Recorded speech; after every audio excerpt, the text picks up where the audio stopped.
Friends, ఇదొక horror hostel story. ఇది రియల్గా జరిగిన స్టోరీ కావడంతో ఇది మనకు పంపించిన వారి పేరు గీత. ఇక కథలోకి వెళ్ళే ముందు మీ అమ్మగారు నాన్నగారు బాగుండాలని మనస్ఫూర్తిగా కోరుకుంటూ ఇంకా స్టోరీ స్టార్ట్ చేస్తున్నా. ఇది స్టోరీ కాదు ఫ్రెండ్స్, రియల్గా జరిగిన రియల్ స్టోరీ.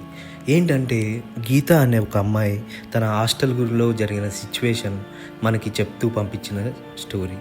గీత హాస్టల్ చేయడానికి ఇంటర్లో చాలా ఇబ్బంది పడేది. తనకి ఇష్టం కూడా లేదు. అయినా వాళ్ళ నాన్న గీతాని హాస్టల్లో చేర్పించాడు.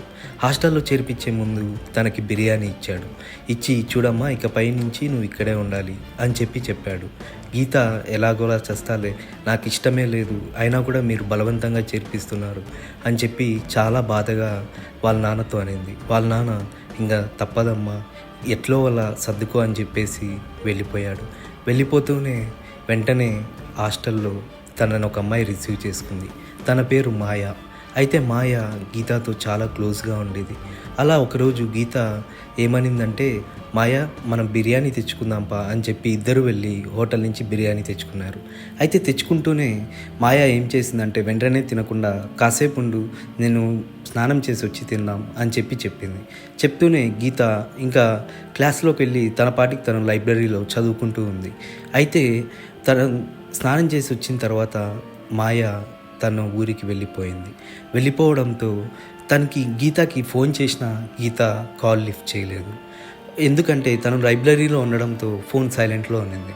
అలా గీత తన రూమ్కి వచ్చేసింది. వచ్చిన వెంటనే బిర్యానీతో ఇద్దరు గీత మాయ బిర్యానీ కలిసి తిన్నారు. తింటూనే వెంటనే కాసేపటికే మాయ బాత్రూంలోకి వెళ్ళింది. బాత్రూంలోకి వెళ్తానే ఎందుకో ఆ బాత్రూంలో నుంచి ఒక విచిత్రమైన సౌండ్ వచ్చింది. ఆ సౌండ్ ఎలా ఉందంటే,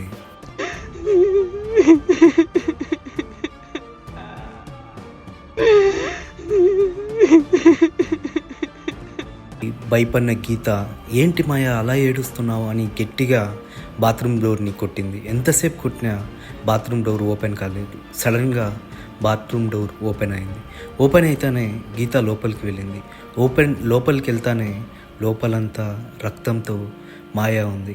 మాయాని వెంటనే హాల్లోకి తీసుకొచ్చింది గీత.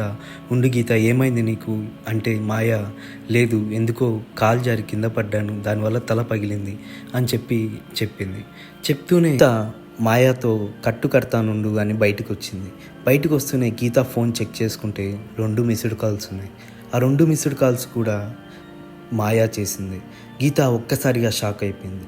రిటర్న్గా కాల్ చేస్తే మాయ ఫోన్ ఎత్తి, నేను గీత ఇక్కడ, అయ్యో నీకు చెప్దామని కాల్ చేస్తే నువ్వు ఎన్నిసార్లు ఫోన్ లిఫ్ట్ చేయలేదు, నేను హాస్టల్ నుంచి వెళ్ళిపోవాల్సి వచ్చింది, మా నాన్నగారికి హెల్త్ బాగాలేదు, ఆ విషయం చెప్దామంటే నువ్వు ఫోన్ ఎత్తలేదు అని చెప్పి మాయ అనడంతో గీత ఒక్కసారిగా షాక్ అయిపోయింది. షాక్ అయిపోయిన తర్వాత వెంటనే తను ఆ రూమ్లోకి వెళ్ళి చూస్తే లోపల మాయ లేదు. అయితే గీత ఇంకపై హాస్టల్లో ఉండకూడదని నిర్ణయించుకొని తను హాస్టల్ని వదిలేసింది. ఇది రియల్గా జరిగిన స్టోరీ ఫ్రెండ్స్. ఈ స్టోరీ మనకి పంపించిన వారి పేరు గీత. గీత లైఫ్లో ఇది ఎప్పటికీ మర్చిపోలేని ఒక నిజమైన స్టోరీ. మరికొన్ని హారర్ స్టోరీస్తో మీ ముందుకు వస్తాను. అంతవరకు నా ఛానల్ని లైక్ చేస్తూ సబ్స్క్రైబ్ చేయండి.